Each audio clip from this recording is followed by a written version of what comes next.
देखिए भागवत के अनुसार सुदामा जी बिना रोक टोक के भगवान के महल में प्रवेश कर जाते हैं, लेकिन ये भक्तों के भाव हैं। सुदामा जी जब द्वार पर गए तो द्वार पर द्वारपालों ने सुदामा जी को रोक दिया। क्यों? कि बोले द्वारिका में इतने आते हैं भगवान से मिलने, लेकिन ऐसा अकिंचन, ऐसा व्यक्ति हमने जीवन में कभी नहीं देखा। तो बोले भाई तुम अपने स्वामी द्वारिकाधीश से मेरा समाचार सुना दो। तो द्वारपाल कहता है कि महाराज आप, हे ब्राह्मण देवता, आप यहीं पर विराजिए, मैं अभी समाचार सुनाकर आता हूं। और द्वारपाल जब अंदर जाता है और भगवान के समक्ष जब गया तो भगवान से कहने लगा, शीस पगान झगा तन पे, प्रभु जान के आए बसे के ग्रामा, धोटी पटी सिलटी दुपटी अरो, पाए उपाना को नहीं सामा,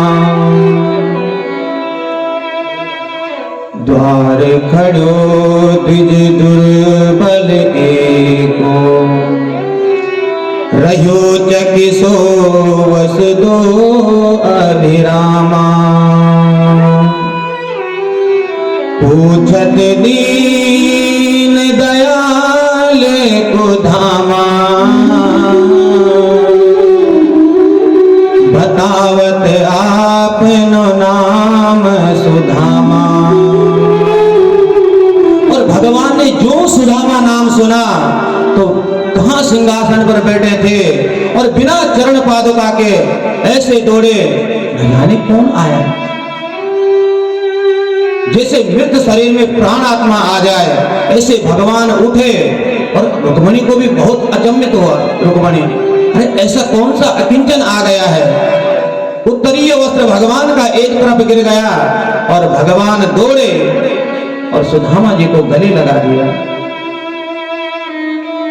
और रुक्मणी ने जब देखा, अरे यहाँ ऐसे ऐसे आए, लेकिन उनके लिए कभी भगवान इस प्रकार द्वारिकाधीश नहीं गए, लेकिन ऐसे ब्राह्मण के लिए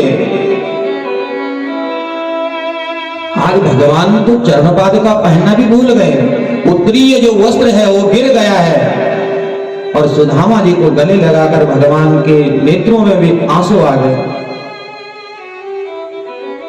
सुदामा जी को अंदर लाए, जिस सिंहासन पर बैठे थे स्वयं उस पर सुदामा जी को बिठा दिया और स्वयं सुदामा जी के चरणों में बैठ गए।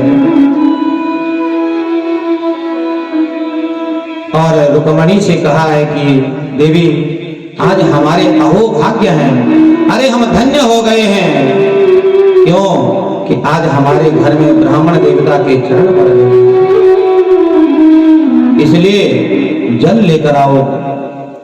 ब्राह्मण के पांव चरण प्रक्षालन के लिए और पैरों में बैठे हैं। हाथों से जब पैरों को स्पर्श किया तो भगवान रोने लगे। ऐसे बेहाल बेहायन सो, पग कंटक जाल लगे पुनि जोए, हाय महादुख पायो सखा, तुम आए ताए किते दिन खोए,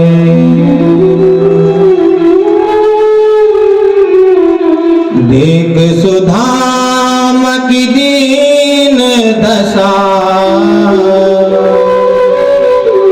करुणा करके करुणा निधि रोए, पानी परात हाथ हाथ छियो नहीं, नैनन के जल से पग धोए। भगवान जब सुदामा की हालत देखे, चरणों में कंटक लगे हुए हैं, तो उसको देखकर भगवान को असहनीय दर्द हो रहा है। और जो जल रुक्मणी जी लाए थे पांव प्रक्षालन के लिए, उसको तो हाथ भी नहीं लगाया और अपने नैनों के अश्रु रूपी जल से सुदामा जी के चरण प्रक्षालन किए। क्यों? अरे सबसे श्रेष्ठ तो गंगा जल होता है ना। अगर पांव प्रक्षालन करने हैं, सामान्य जल है तो ठीक है, गंगा जल है, श्रेष्ठ जल है, लेकिन भगवान ने सोचा मैं गंगा जल से, क्यों कि गंगा जल से मेरे, बोले गंगा तो मेरे चरणों से निकली है और अपने चरणों के जल से ब्राह्मण देवता के पैर धो ना। इसलिए मानो भगवान ने अपने नेत्रों से के जल से भगवान ने ब्राह्मण देवता के चरण प्रक्षालन किए। क्यों कि ब्राह्मण को भगवान अपना इष्ट मानते हैं।